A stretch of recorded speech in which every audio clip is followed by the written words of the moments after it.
Hello guys, welcome to current affairs funda. आज के session में हम बात करेंगे 25 जून 2026 तक के सभी इंपॉर्टेंट करंट अफेयर्स की। ये बैंक, एसएससी, रेलवेज में पूछे आते हैं। मेरा नाम है विकास शर्मा। इस पूरे सेशन की जो पीडीएफ है वो आपको करंट अफेयर्स फंडा के एप्लीकेशन में मिल जाएगी। तो आप हमारा करंट अफेयर्स फंडा का ऐप जो है डाउनलोड कर लीजिएगा। प्ले स्टोर पर आप सर्च करोगे करंट अफेयर्स फंडा, आपको हमारा एप्लीकेशन मिल जाएगा। क्वेश्चन ऑफ द डे में आपके लिए मैंने क्वेश्चन रखा है कि कोरबा जो है उसको भारत में किस टाइटल के नाम से जाना जाता है। ये आपके ऑप्शंस हैं: steel city of India, power capital of India, coal city of India, diamond capital of India. तो इसमें से कौन सा सही आंसर आपका होगा, आप लोग एक बार कमेंट सेक्शन में बताइएगा। ट्राई जरूर करिएगा, हमारी टीम आपको रेक्टिफाई कर देगी। Emirates NBD acquired a majority stake in which Indian bank. अभी क्या हुआ है कि एमिरेट्स एनवीडी इसने किस भारतीय बैंक में बहुत बड़ी एक हिस्सेदारी जो है वो अभी खरीदी है। आपको बता दूं, यूएई का ये बड़ा बैंक है जिसका नाम है एमिरेट्स एनबीडी, और इसने जो है आरबीएल बैंक में 60% की हिस्सेदारी खरीदकर मेजॉरिटी स्टेक होल्डर जो है अब ये बन चुका है। तो आपसे पहले तो क्वेश्चन ये पूछा जाएगा कि एमिरेट्स एनबीडी है कहाँ का। तो ये यूएई बेस्ड एक बैंक है जिसने 60% मेजॉरिटी आरबीएल बैंक में परचेस की है, और ये लगभग फिगर्स में होती है 2.75 यूएस बिलियन डॉलर या फिर 26,000 करोड़। ये जो डील है ये डिस्क्राइब करती है कि एक बहुत बड़ा एफडीआई जो है वो भारत में यहाँ पर आया है बैंकिंग सेक्टर को यहाँ पर बूस्ट करने के लिए। और आप ऐसे समझे कि इस डील के बाद में जो एमिरेट्स एनवीडी अब जो है आरबीआई बैंक का, जो आरबीएल बैंक है, इसका प्रमोटर यहाँ पर बन चुका है। ठीक है, क्योंकि 60% स्टेक जो है अब इसके पास में है। इस एक्विजिशन के लिए जो जरूरी अप्रूवल्स थे वो RBI, SEBI, CCI, competition commission of India and the government of India, इन सभी से इसको मिल चुके हैं। ठीक है, तो ये एक बड़ा एक यहाँ पर मैं कहूँगा मेजॉरिटी स्टेक जो है वो एमिरेट्स एनवीडी ने आरबीएल बैंक में यहाँ पर लिया है। ठीक है, in which month will MOSPI launch the Index of Services Production to track the India's service sector growth। Bharat के सेवा के विकास को ट्रैक करने के लिए MOSPI द्वारा एक इंडेक्स ऑफ सर्विसेज प्रोडक्शन, जिसको बोलते हैं ISP, इसको जो है किस महीने में लॉन्च यहाँ पर किया जाएगा। तो पहली बार जो है भारत सरकार इंडेक्स ऑफ सर्विसेज प्रोडक्शन, जिसको ISP बोलते हैं, इस नाम का एक नया सूचकांक इसको जारी कर रही है। ये जुलाई 2026 में स्टार्ट हो जाएगा। जैसे आपने देखा कि अलग अलग जो बिजनेसेस होते हैं इनके लिए जो इंडेक्स ऑफ इंडस्ट्रियल प्रोडक्शन होता है IIP, तो उसी की तरह जो है इन्होंने अभी इसको स्टार्ट किया है। तो ये जो नया इंडेक्स सर्विस सेक्टर है, ये सेवा क्षेत्र की हर महीने की जो तरक्की है उसको यहाँ पर ये मापेगा। तो इंडेक्स ऑफ सर्विस प्रोडक्शन जो है ये फर्स्ट एवर लॉन्च किया गया है। जुलाई 2026 में इसको स्टार्ट कर दिया जाएगा, और ये सर्विस सेक्टर की जो मंथली परफॉर्मेंस है उसको मेजर करेगा। ठीक है, ये सिमिलर बिल्कुल है IIP के तौर पर जो इंडस्ट्रीज़ में बेसिकली यूज़ होता है, बट ये सर्विसेज में यूज होगा, इसलिए हमने इसका नाम रखा है इंडेक्स ऑफ सर्विसेज प्रोडक्शन। ठीक है, अब इसको बनाया किसने है? जो ministry of the statistics and programme implementation MOSPI है, उनके द्वारा इसको कंपाइल किया गया है इस इंडेक्स को, और साथ में जो नेशनल स्टैटिकल ऑफिस NSO है, ये दोनों मिलकर जो है इस पूरे इंडेक्स को यहाँ पर प्रिपेयर कर रहे हैं। अब इसके लिए जो इन्होंने बेस ईयर है वो फिक्स कर दिया 2024-25। ठीक है, इसको चुनाएं। इसके पहले जो आंकड़े हैं, पहले जो आंकड़े रिलीज़ किए जाएंगे वो किए जाएंगे 14 जुलाई 2026 को।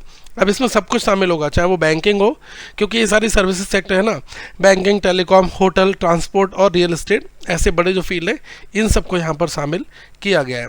और आप देखेंगे क्योंकि हमारी GDP जो है उसमें जो मेजर कंट्रीब्यूटर्स हैं 50% के आसपास में, तो ये यही सब हैं, तो इसलिए इनको यहाँ पर शामिल किया जा रहा है। ठीक है, What is the percentage growth in India's total trade, merchandise and services during financial year 2025-26?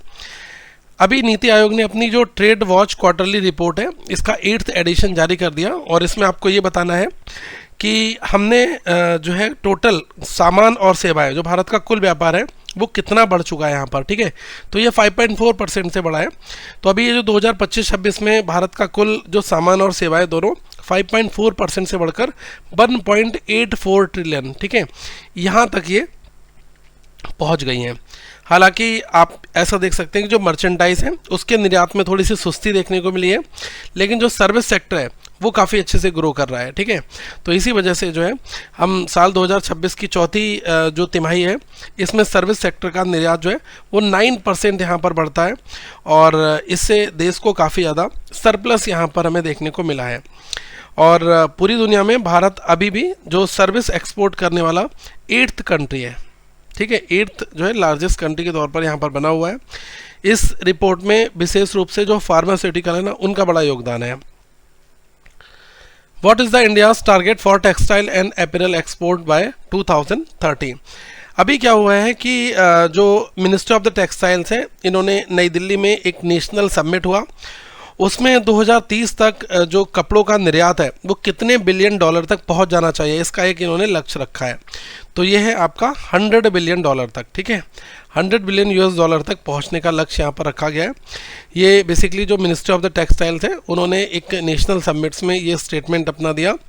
और अगर अभी की बात की जाए तो भारत जो है वो 37 बिलियन डॉलर जो है ये मार्केट कैप को अभी यूज़ कर रहा है, और इतने कपड़े वो बाहर भेजता है इतने यूएस डॉलर के, जिससे अगले कुछ सालों में जो है बड़ा कुछ होने वाला है। तो 100 बिलियन तक का टारगेट 2030 तक का यहाँ पर रखा गया है। ठीक है, दूसरी जो ज़रूरी चीज़ है वो आपको यहाँ पर ये देखनी है। तो इसमें जो है 36 स्टेट यूनियन टेरिटरीज जो है स्टेट एक्शन प्लान में 200 जिलों के जो अलग अलग डिस्ट्रिक्ट एक्सपोर्ट एक्शन प्लान जो है वो यहाँ पर बनाए गए, ताकि इसका जो इम्प्लीमेंटेशन है वो अच्छे से हो सके। 2030 तक की डेडलाइन यहाँ पर रखी गई है 100 बिलियन डॉलर की। ठीक है, ये स्टेटमेंट इंपॉर्टेंट है। ये जो आपको हाइलाइट्स है ना ये सारे पीडीएफ में अवेलेबल रहते हैं, तो पीडीएफ में आपको ये सारा डेटा मिलेगा। आप अगर पढ़ना चाहते हैं वेरी इंपॉर्टेंट है। इसमें हमने और की इनेबलर्स, स्ट्रेटजिक शिफ्ट, वो सारी चीज़ें भी यहाँ पर हमने मेंशन कर रखी हैं। Passport Seva Divas in India is celebrated to commemorate the enactment of which act. आपको यहाँ पर ये बताना है कि भारत में जो पासपोर्ट सेवा दिवस है वो किस अधिनियम के उपलक्ष्य में जो है वो यहाँ पर मनाया जाता है। तो आपको बताना चाहूँगा कि पहले तो ये जो पासपोर्ट जो सेवा दिवस है ये आपका 24 जून को मनाया गया, और ये था 14th। और जो एक्ट यहाँ पर होता है वो है द पासपोर्ट एक्ट 1967। तो इसको हम लोग इसकी याद में जो है इस डे को सेलिब्रेट करते हैं। बट एक्ट ये वाला है। ठीक है, जो पासपोर्ट सेवा दिवस को जो वैलिडेट करता है वो एक्ट कौन सा है, ये वाला है। यहाँ पर आपसे पूछा गया है, क्वेश्चन अलग अलग फॉर्मेट में पूछा जाएगा। पहले तो ये वेरिएंट कौन सा 14th पासपोर्ट सेवा दिवस है जो 24 जून को आपका हुआ है, और एक्ट यहाँ पर काम करता है पासपोर्ट एक्ट 1967। जो एक्सटर्नल मिनिस्टर है इनका नाम है डॉक्टर एस जयशंकर। इन्होंने पासपोर्ट सेवा जो प्रोग्राम है 2.0 इसकी तारीफ काफ़ी की। इसको फरवरी 2026 में स्टार्ट यहाँ पर किया गया था। दूसरी चीज़ क्या है कि पहले पासपोर्ट बनवाना काफ़ी ज़्यादा मुश्किल काम हुआ करता था, लेकिन अब ये पूरी तरीके से डिजिटल और जो नागरिक फोकस जो है वो यहाँ पर हो चुका है। अब सिटीजन सेंट्रिक बनाने का मतलब क्या है डिजिटल ड्रिवन मॉडल का, इसमें आप देखेंगे कि पहले जो 77 सेंटर्स थे 2014 में, अब ये 545 सेंटर्स आज की डेट में हो चुके हैं। तो इसमें पासपोर्ट सेवा केंद्र हैं, पासपोर्ट सेवा केंद्राज एंड पोस्ट ऑफिस पासपोर्ट सेवा केंद्राज, तो POPS के, तो इन सब की वजह से जो नेटवर्क है वो काफ़ी यहाँ पर डीप हुआ है। और आज के समय में जो डाक विभाग है इसका एक बड़ा योगदान है पासपोर्ट बनवाने के लिए। ठीक है, तो ये इंपॉर्टेंट यहाँ पर रहेगा।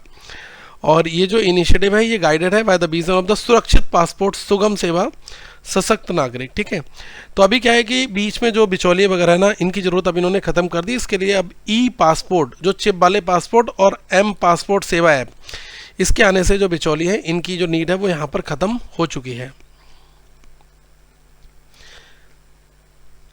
2026 के यूथ को लैब नेशनल इनोवेशन चैलेंज का मुख्य विषय क्या था? What was the core theme of the youth को लैब नेशनल इनोवेशन चैलेंज 2026? तो ये आपको यहाँ पर बताना है। तो ये है रिस्पॉन्सिबल कंजप्शन। ठीक है, अब मैं आपको इस न्यूज़ के बारे में थोड़ा सा और बेहतर एक्सप्लेन कर दे रहा हूँ। एक्चुअली क्या है कि जो यूथ को लैब नेशनल इनोवेशन चैलेंज है इसके जो विजेता हैं इनका अभी ऐलान यहाँ पर किया गया। तो 6 ऐसे यूथ लेड स्टार्टअप्स हैं, इनको सेलेक्ट किया गया है यूथ को लैब नेशनल इनोवेशन चैलेंज 2026 में। ठीक है, अब होगा क्या कि ये जो प्रोग्राम है वो युवाओं के जो बिज़नेस आइडियाज़ हैं इनको बढ़ावा देने के लिए और जो सस्टेनेबल डेवलपमेंट गोल्स हैं इनको फर्दर आगे पूरा करने के लिए जो है ये यहाँ पर किया जा रहा है। तो इसे इन्होंने यूएनडीपी, अटल इनोवेशन मिशन, जो नीति आयोग है और सिटी फाउंडेशन है, इन सब ने मिलकर जो है इसको यहाँ पर शुरू किया और ये जो है 8th एडिशन यहाँ पर कहलाया जाएगा। और हैदराबाद का जो टी हब है इसके साथ मिलकर इसको पूरा किया जा रहा है 8th एडिशन को। और 2026 की जो थीम है वो है responsible consumption mission lifestyle for environment, ठीक है। और इसमें जो 3 विनिंग स्टार्टअप्स हैं इनको जो सीड ग्रांट होगा वो 3,50,000 का ये फंडिंग होगी, और जो 3 रनर्स होंगे तो इनको जो है 2,20,000 का यहाँ पर ईच जो अवार्ड है वो यहाँ पर इनको दिया जाएगा। ये एक फंडिंग के रूप में यहाँ पर रहेगा। 350 से ज़्यादा यहाँ पर एप्लीकेशंस आए थे, जिसमें से जो चुने गए स्टार्टअप्स हैं इनको ट्रेनिंग और मेंटरशिप जो है वो यहाँ पर होगी। INS उदयगिरी और INS कवरत्ती ने जून 2026 में किस वियतनामी बंदरगाह पर आगमन किया? At which Vietnamese port did INS Udaygiri and INS Kavaratti arrive in June 2026? तो ये जो है नारोंग पोर्ट है वहाँ पर वियतनाम में, वहाँ पर जो है इसका आगमन हुआ। और आपको बताना चाहूँगा कि वियतनाम की जो नौसेना है इन्होंने इस जहाज़ का बहुत ही शानदार और औपचारिक स्वागत किया। ये इमेज में आपको दिखाई दे रहा होगा। ये दोनों देशों के बीच जो मजबूत जो समुद्री संबंध है इसको भी यहाँ पर ये दिखाता है। और एक वियतनाम का जो शहर है इसका नाम है हो ची मिन शहर। तो ये आपको याद रखना है, हो ची मिन सिटी वियतनाम का है, तो वहाँ पर ये पोर्ट है नारोंग पोर्ट। तो यहाँ पर जो INS उदयगिरी जो कि स्टील फ्रैगेट है और ये जो है एंटी सबमरीन वॉरफेयर कॉर्वेट है। तो इन्हीं दोनों का जो है आगमन यहाँ पर होता है। और दूसरी चीज़ जो है इस यात्रा के दौरान जो है दोनों देशों की जो नौसेना है इन्होंने आपस में काफ़ी सारी जो अलग अलग एक्टिविटीज़ है उनको यहाँ पर फाइनलाइज किया है।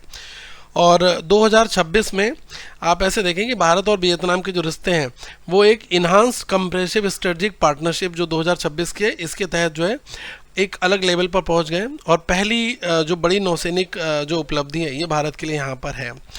और ये जो यात्रा है वो भारत की इंडो पैसिफिक क्षेत्र में अपनी पहुंच बढ़ाने और समुद्री कूटनीति जो मैरीटाइम डिप्लोमेसी है इसको मजबूत करने की कोशिशों का एक बड़ा हिस्सा भी है। भारत के M777A2 अल्ट्रा लाइट हॉजर के लिए प्रस्तावित सस्टेनमेंट पैकेज की अनुमानित लागत कितनी यहाँ पर रखी गई है? What is the estimated cost of the proposed sustainment package for India's M777A2 ultra light howitzers? America ने भारत की जो M777A2 अल्ट्रा लाइट हॉजर तोप है इसके लिए $230 मिलियन का एक सस्टेनमेंट पैकेज जो है ये यहाँ पर अनाउंस किया है। इस पैकेज से क्या होगा कि अमेरिका इन तोपों के लिए जो स्पेयर पार्ट्स हैं और उनकी मरम्मत करने की सुविधा और ट्रेनिंग और तकनीकी जो है वो सारी चीज़ें वो यहाँ पर देगा, ताकि ये तोपें जो है वो हमेशा ऑपरेशनल रहें। और इस पूरे काम को अमेरिका के जो फॉरेन मिलिट्री सेल्स जिसको बोलते हैं FMS इस सिस्टम के जरिए पूरा किया जा रहा है, जिसकी जो देखरेख है वो कर रही है DSCA, defence security corporation agency, ठीक है। और भारत में जो अमेरिका के जो राजदूत हैं एम्बेसडर, इनका नाम है सर्जियो गोर। और इनका कहना ये है कि ये समझौता जो है भारत और अमेरिका की जो डिफेंस पार्टनरशिप है उसको जो है काफ़ी ग्रोइंग फेज़ में दिखा रहा है कि हम कितने ज़्यादा आगे बढ़ रहे हैं। और भारत के लिए तोपें काफ़ी खासकर हैं क्योंकि भारतीय सेना जो है पहाड़ी इलाके और बहुत ऊंची वाली इलाकों पर जो है इनको लेकर जो है काफ़ी अच्छे से बैटल ग्राउंड को जो है वहाँ पर मेक ओवर कर सकती है। NAFED नफेद के द्वारा हाल ही में लॉन्च किए गए ई नीलामी पोर्टल का नाम क्या है? तो what is the name of the e auction portal recently launch by the NAFED? तो अभी आपको पहले तो थोड़ा सा नफेद बता दूँ ये है क्या। अभी हमारे यहाँ के जो मिनिस्टर MS साजी इन्होंने नई दिल्ली में एक nafex.in ये एक पोर्टल है इसकी जो है शुरुआत की है। ये एक डिजिटल नीलामी पोर्टल है। इसका उद्देश्य क्या होता है कि जो एग्रीकल्चरल के सामान है तो इसकी नीलामी को बहुत ही ज़्यादा ट्रांसपेरेंट और डिजिटल बनाना, ठीक है। जो ऑक्शन होगा एग्रीकल्चरल प्रोड्यूसर्स का तो उसको बहुत ज़्यादा इम्प्रूव करना, ट्रांसपेरेंसी हो वहाँ पर, एफिशिएंसी हो। तो इसके लिए जो nafex.in है ये लॉन्च किया गया, ये union home and corporation minister Amit Shah इनके द्वारा, ठीक है। और नफेक्स इनके अलावा नफेद लॉन्च द नफेद कल्याण स्कॉलरशिप, दृष्टि इन्वेंट्री मैनेजमेंट पोर्टल और ERP पोर्टल, ये 3 पोर्टल भी साथ में और यहाँ पर लॉन्च किए गए। अब होगा क्या कि सभी डिजिटल जो चेंजेस हो रहे हैं इनका मकसद सरकार का यही है कि साकार से समृद्धि, मतलब यही कहा जा रहा है कि जो किसान हैं इनके सपनों को पूरा करना, और हम जो टेक्नोलॉजी है इसको इम्प्लीमेंट करके और भी ज़्यादा ट्रांसपेरेंट सिस्टम यहाँ पर बना रहे हैं। तो अब किसान की जो सहकारी समितियाँ हैं वो इस डिजिटल प्लेटफॉर्म का इस्तेमाल करेंगे और अपनी फसल की नीलामी जो है वो बहुत आसानी से वो है वहाँ पर कर सकेंगे।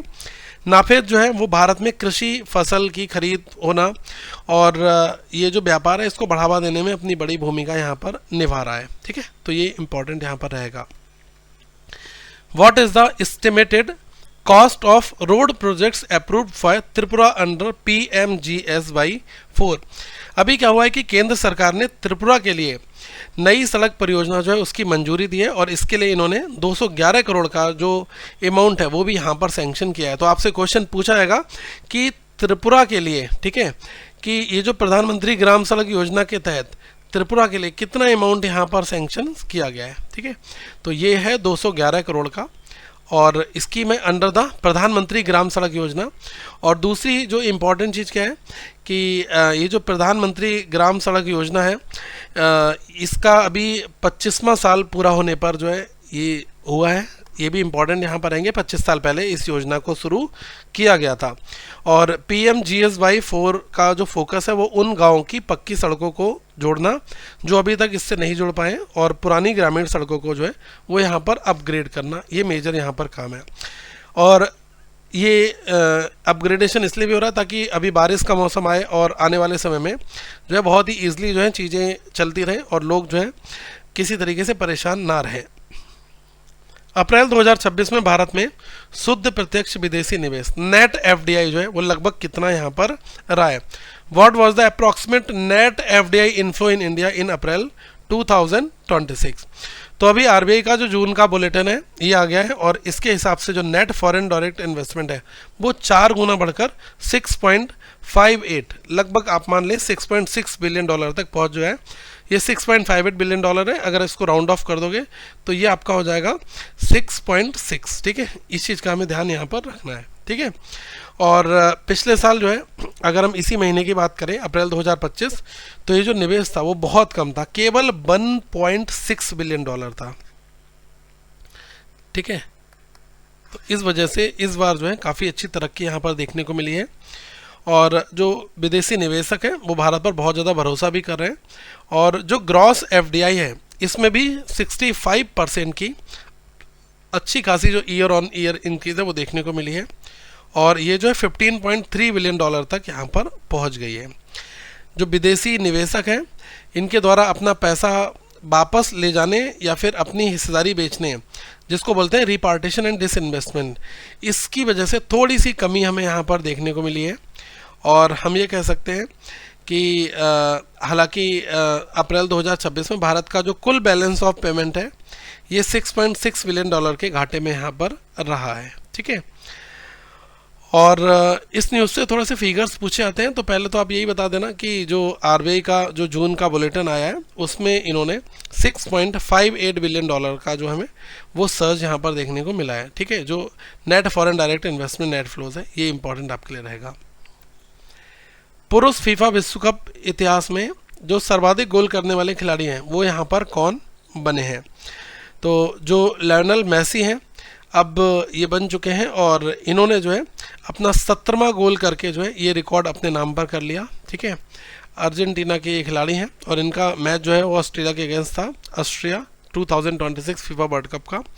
तो अब ये ऑल टाइम जो लीडिंग गोल स्कोरर है मेंस फीफा वर्ल्ड कप में। ठीक है, और इन्होंने किसको सरपास किया है ये इंपॉर्टेंट रहेगा। इससे पहले जो ये रिकॉर्ड था वो जर्मन के एक महान खिलाड़ी हैं जिनका नाम है मिरोस्लाव क्लोज। तो मिरोस्लाव क्लोज इनके पास में 16 वर्ल्ड कप गोल्स थे, इनको पीछे करके अब ये पहुंच चुके हैं यहाँ पर। ठीक है, बाकी आगे इनके होते रहेंगे। अभी इन्होंने एक और गोल मार दिया तो 18 वर्ल्ड गोल्स हो गए, बाद में 19, 20, 21 होते जाएंगे। बट ये डेटा मैटर नहीं करता, डेटा ये मैटर करता है कि अभी तक पहले नंबर पर जो है ये जर्मन के खिलाड़ी थे 16 गोल के साथ में, अब जो है लायनल मेसी हो गए, अर्जेंटीना के ये खिलाड़ी हैं। ठीक है, by which year does the 2026 political declaration aim to end AIDS as a public health threat? Question यहाँ पर कहा गया है कि जो संयुक्त राष्ट्र महासभा है, इन्होंने किस वर्ष तक एड्स को सार्वजनिक स्वास्थ्य खतरे के रूप में समाप्त करने के लिए 2026 के जो राजनीतिक घोषणा पत्र है, इसको यहाँ पर इन्होंने अडॉप्ट किया है। तो जो यूनाइटेड नेशंस जनरल असेंबली है, इन्होंने न्यूयॉर्क में 2026 में एक हाई लेवल मीटिंग की और इनका कहना है कि 2030 तक जो है ये पब्लिक हेल्थ थ्रेट जो है इसके रूप में पूरी तरह हम इसको ख़त्म करने का हमने संकल्प यहाँ पर लिया है। ठीक है, तो ये UNGA ने अडॉप्ट किया है पॉलिटिकल डिक्लेरेशन। ये अभी मीटिंग इनकी होती है और न्यूयॉर्क में, और अब इन्होंने कहा है कि हम 2030 तक इस हम कमिटमेंट कर रहे हैं कि हम एंड कर देंगे एड्स को as a public health threat के तौर पर। ठीक है, और दूसरी चीज़ क्या है, इसमें जो आम लोग और जो समुदाय इनकी भागीदारी पर इन्होंने काफ़ी ज़्यादा जोर दिया ताकि लोगों को एड्स के प्रति जो है जागरूकता यहाँ पर दी जा सके। और अब जो है इनकी अगली जो बैठक होगी वो इनकी होगी 2031 में। ठीक है, तो इन्होंने कहा है कि हम हाई लेवल मीटिंग करेंगे HIV के ऊपर 2031 में, तब हम यहाँ पर रिव्यू करेंगे जो प्रोग्रेस और जो हमने कमिटमेंट यहाँ पर अडॉप्ट किया 2026 में। तो इनके पास में 5 साल अभी यहाँ पर है और मुझे लग रहा है कि अलग अलग इनिशिएटिव्स होंगे तो उसमें जो है इस चीज़ों को यहाँ पर कम किया जा सकता है। ठीक है, वेनेजुला के पुनर्गठन रीस्ट्रक्चरिंग के लिए हाल ही में घोषित अनुमानित ऋण राशि जो है वो यहाँ पर कितनी रखी गई है। व्हाट इज द एस्टिमेटेड डेब्ट pile recently announce for the Venezuela's restructuring. अभी क्या है कि फाइनेंशियल टाइम्स की एक रिपोर्ट आई है, उसमें वेनेजुला का जो कुल कर्ज है वो कितना है, यह 240 बिलियन डॉलर तक पहुंच सकता है। ऐसा पहले के जो अंदाजे थे उनसे भी काफ़ी ज़्यादा है ये।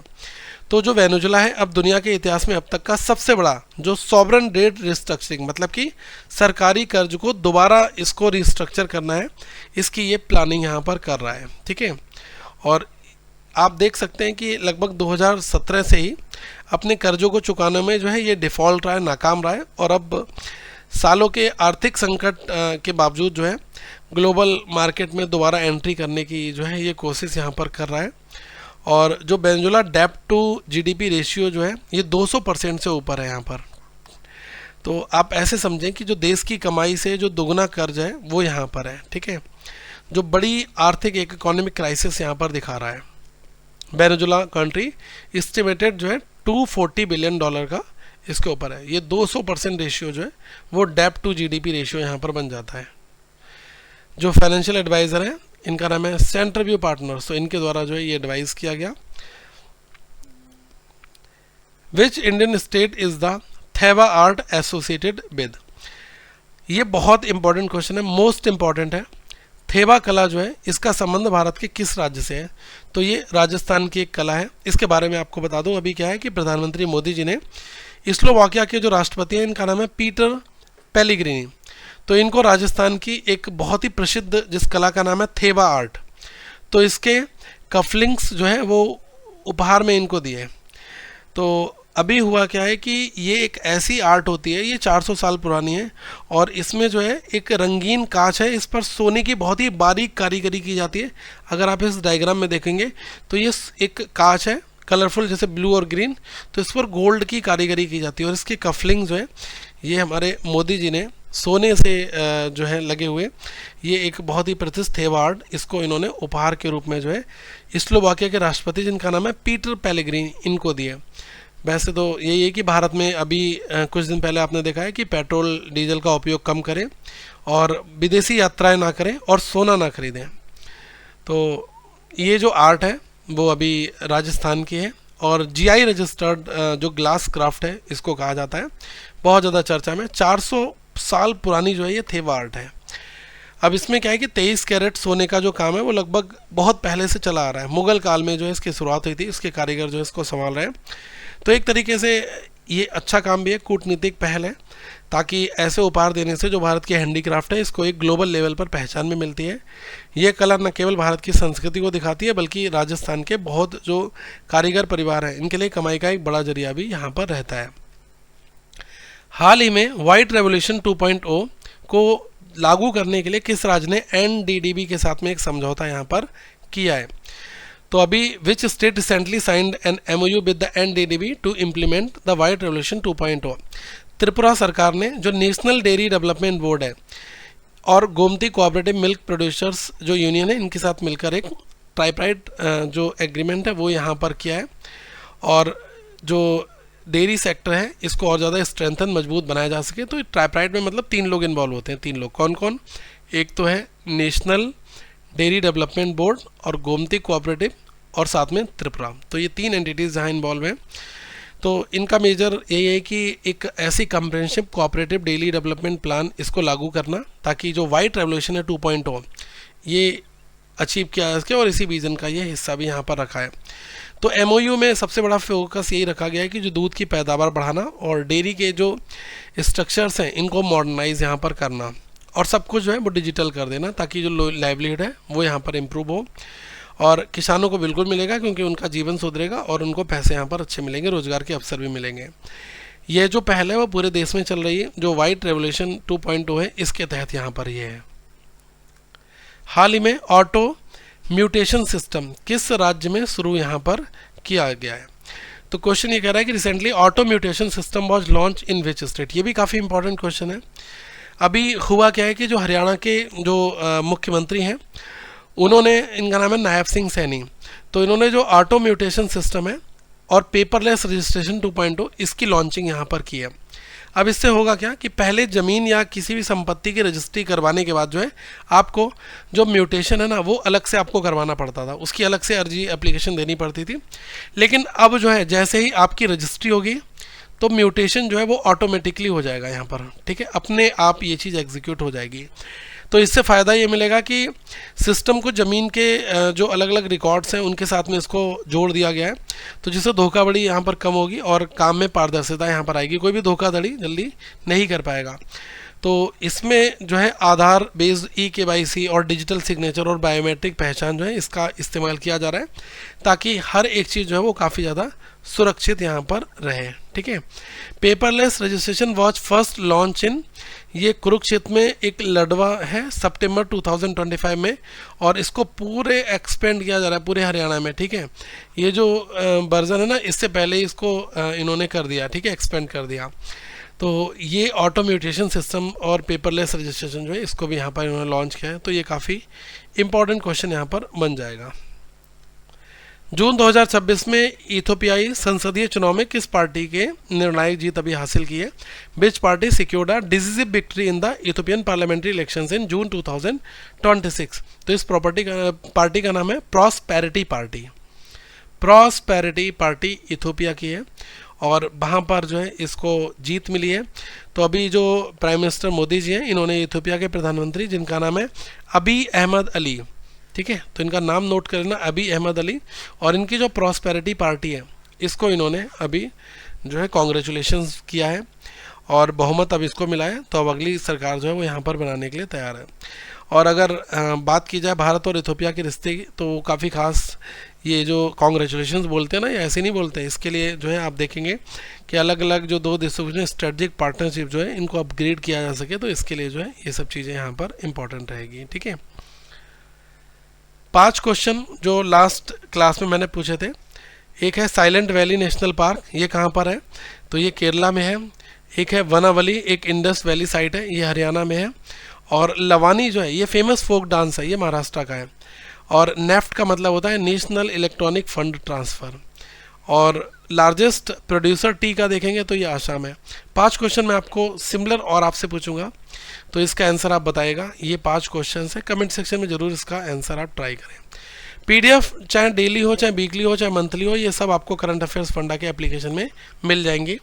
और अगर आप कोर्स से रिलेटेड कोई जानकारी चाहते हैं, ये हमारा 399 में अभी एक ऑफ़र चल रहा है जिसमें हम आपको 1 ईयर की कंप्लीट करंट अफेयर्स की मेंबरशिप प्रोवाइड कराते हैं। अगर आप कुछ पूछना चाहते हैं तो 8448169188 इस पर आप हमें कॉल कर सकते हैं, मैसेज कर दीजिएगा, वेट्रो का व्हाट्सअप करेंगे तो फ़ौरन हमारी टीम आपको रिप्लाई यहाँ पर कर देगी। टेलीग्राम स्टार्ट हो चुका है, टेलीग्राम पर आप हमें फॉलो कर लें। Thank you very much, have a good day to all of you, once again guys.